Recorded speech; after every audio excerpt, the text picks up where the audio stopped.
Pengamat, Filipina termasuk pemasok utama senpi yang dipakai KKB di Papua.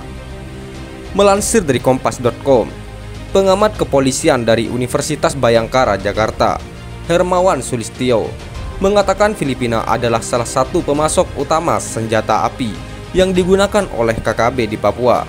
Sebagaimana diberitakan BBC News Indonesia, dia menjelaskan pusat peredaran senjata itu berada di Filipina bagian selatan, basis pemberontakan kelompok komunis dan juga organisasi separatis Islam seperti Front Pembebasan Nasional Moro atau MNLF. Mereka menjual senjata-senjata ilegal untuk mendanai operasi militer mereka sendiri.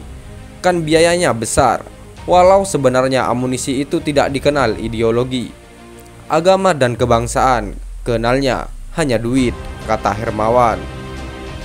Senjata-senjata tersebut kemudian diselundupkan melalui jalur laut tradisional yang umumnya melewati Pulau Miangas dan puluhan pulau kecil lain di sekitarnya, untuk selanjutnya dibawa masuk ke daratan Sulawesi hingga Papua. Selain dari Filipina, pasokan senjata ilegal Papua juga berasal dari Papua Nugini. Senjata itu bisa masuk melalui jalur-jalur darat yang menyebar dari perbatasan di wilayah Jayapura hingga Merauke. Senjata itu diselundupkan dari Papua Nugini dan dari Australia lewat Papua Nugini. Senjata masuk melalui pintu resmi hingga jalur tikus, perbatasan darat yang walau banyak pasukan bersenjata tapi tidak ketat, jelas dia. Sumber ketiga adalah melalui hasil perampasan usai tembak-menembak antara kelompok bersenjata Papua dengan aparat keamanan. Bahkan Hermawan mengatakan, senjata yang dipegang KKB di Papua juga ada yang bisa berasal dari jual beli dengan oknum-oknum TNI Polri sendiri. Ini bisnis yang lukratif dan menggiurkan. Satu peluru yang harga pokoknya sekitar 5.000 bisa mencapai 150.000 di pasar gelap Papua. Siapa yang tidak tergoda? Bahwa satu ransel saja bisa dapat jutaan, ungkap dia. Sementara itu, Ketua Harian Kompolnas Benny Mamoto mengatakan wilayah Filipina bagian selatan adalah salah satu sumber senjata api ilegal yang masuk ke Indonesia. Selama di kota Zamboanga, saya pernah ditawari senjata ilegal karena di sana memang banyak industri rumahan senjata api dengan kualitas bagus.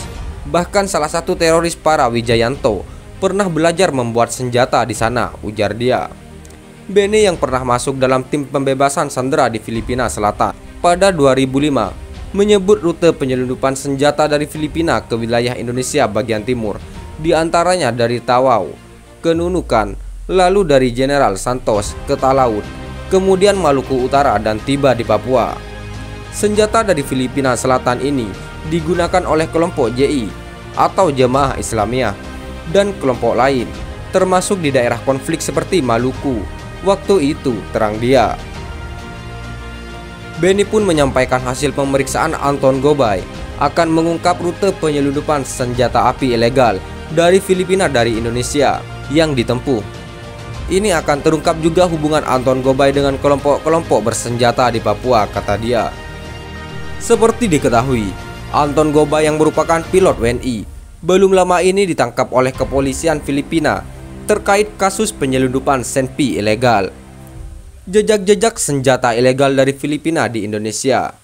Dugaan penyelundupan senjata ilegal dari Filipina ke Indonesia bukan kali ini saja pernah terjadi. Pada Mei 2022, Polri pernah mengungkap penyelundupan 8 senjata api ilegal jenis UZI dan 40 butir amunisi kaliber 9 mm dari Filipina ke Papua melalui Kepulauan Sagihe dengan menggunakan jalur laut, yaitu perahu kecil. Pada 2020, Polda Sulawesi Utara mengungkap penyelundupan senjata api jenis revolver hitam dan 1 butir amunisi ilegal yang diduga dari Filipina yang akan dijual ke wilayahnya untuk kemudian dikirim ke Papua Barat. Pada tahun yang sama, di Manokwari, Polda Papua Barat membongkar perdagangan 6 pucuk senjata api dan 43 butir peluru ilegal dari Filipina. Selain ke wilayah Papua, senjata api ilegal dari Filipina juga digunakan kelompok terorisme di Indonesia. Polisi menyita 2 senjata M16 ilegal dari Filipina yang digunakan anggota kelompok teroris Poso tergabung dalam Mujahidin Indonesia Timur. Kemudian terkait kelompok teror Bahrul Naim, polisi menyita 9 pucuk senjata api ilegal dari Filipina. Lalu Ahmad Khalil alias Hasan, pelaku teror yang melakukan pelemparan bom di Makassar, juga diduga mendapatkan senjata dari Filipina. Bahkan senjata ilegal dari Filipina juga sampai ke kota Depok ketika Sofyan yang terlibat dalam kasus ledakan teror bom Beji mengaku membeli senjata api ilegal dari Filipina Selatan. Sekian dan terima kasih. Jika ada salah kata, kami mohon maaf. Jangan lupa like, komen, dan subscribe.